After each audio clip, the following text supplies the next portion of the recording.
नमस्कार मित्रांनो, आजचा आमचा प्रवास सुरू होतोय छत्रपती संभाजीनगरच्या दिशेने. वाटेत दिसणारा हिरवागार निसर्ग, डोंगररांगा आणि ढगांनी भरलेला आकाश. प्रवासाची सुरुवात अगदी छान झाली. सर्वात आधी आम्ही दुरूनच खुलताबाद किल्ल्याचं दर्शन घेतलं. इतिहासाची आठवण करून देणारा हा किल्ला पाहून पुढचा प्रवास आणखीन छान झाला. त्यानंतर आम्ही पोहोचलो जगप्रसिद्ध वेरूळ लेण्यांमध्ये. इथलं प्रत्येक शिल्प, प्रत्येक भिंत आणि प्रत्येक दगड जणू काही एक वेगळीच गोष्ट सांगत होता. हजारो वर्षांपूर्वी इतकं सुंदर कोरीव काम कसं केलं असेल हा विचार मनात सतत येत होता. आणि आणि आम्ही पाहिलं ते भव्य कैलाश मंदिर. एक अखंड दगडातून कोरून तयार केलेलं मंदिर म्हणजे भारतीय अप्रतिम नमुना आहे. खरंच या मंदिराचं सौंदर्य शब्दात मांडणं कठीणच आहे. मंदिरात महादेवाच्या पवित्र पिंडीचं दर्शन घेतलं आणि मनाला वेगळी शांतता मिळाली. तिथला प्रत्येक क्षण आम्ही कॅमेऱ्यात टिपत होतो, पण प्रत्येक डोळ्यांनी पाहणं अनुभव वेगळाच होता. त्यानंतर आम्ही 12 ज्योतिर्लिंगापैकी एक असलेलं घृष्णेश्वर ज्योतिर्लिंग मंदिरात दर्शनासाठी गेलो. अतिशय छान दर्शन झालं. महादेवाचे आशीर्वाद घेऊन पुढच्या प्रवासाला निघालो.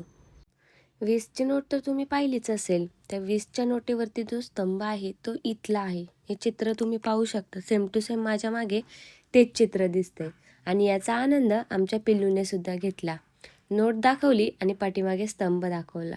खूप छानसं कोरीव काम केलेलं आहे बारीक. हे पाहून मनाला खूपच शांतता भेटली आणि खूप छान वाटलं. छत्रपती संभाजीनगरमध्ये येऊन खरंच मला खूप छान वाटलं आणि अभिमान वाटला. अगदी बारीक काम पाहून, तिथल्या मूर्त्या पाहून खरंच खूप छान वाटलं आणि त्यात पावसाने आम्हाला चांगलंच झोडपून घेतलं. पुढे गेलो 12वे ज्योतिर्लिंग म्हणजेच घृष्णेश्वर मंदिरामध्ये. खूप छान दर्शन झालं. माझी खूप दिवसाची इच्छा होती. पुणे जिल्ह्यातून एवढं जवळ असणारं छत्रपती संभाजीनगरचं हे घृष्णेश्वर मंदिर पाहायची पहिल्यापासूनच माझी इच्छा होती आणि माझं महादेवावरती असलेलं प्रेम मला तिथे घेऊनच गेलं. तिथे गेल्यानंतर आमचं खूप छान दर्शन झालं. आई, दादा, दादाचे मित्रपरिवार असे आम्ही सगळे सोबत होतो. विक्रम, पिल्लू सर्वांचं खूप छान दर्शन झालं आमचं तिथे गेल्यावरती.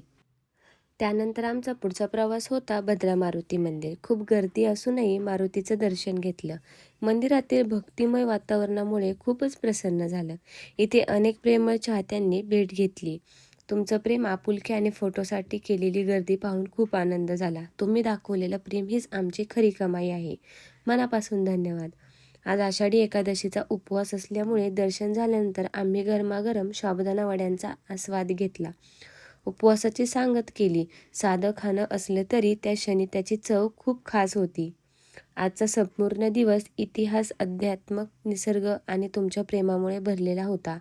हा सुंदर प्रवास कायम आठवणीत राहील. तुम्हाला हा ब्लॉग आवडला असेल तर व्हिडिओ लाईक करा, शेअर करा आणि चॅनलला सबस्क्राईब करा. विसरू नका. लवकरच भेटू आणखीन एका नवीन आणि सुंदरशा प्रवासात. तोपर्यंत काळजी घ्या. जय हर हर महादेव. धन्यवाद मित्रांनो. बाय. Take care. काळजी घ्या.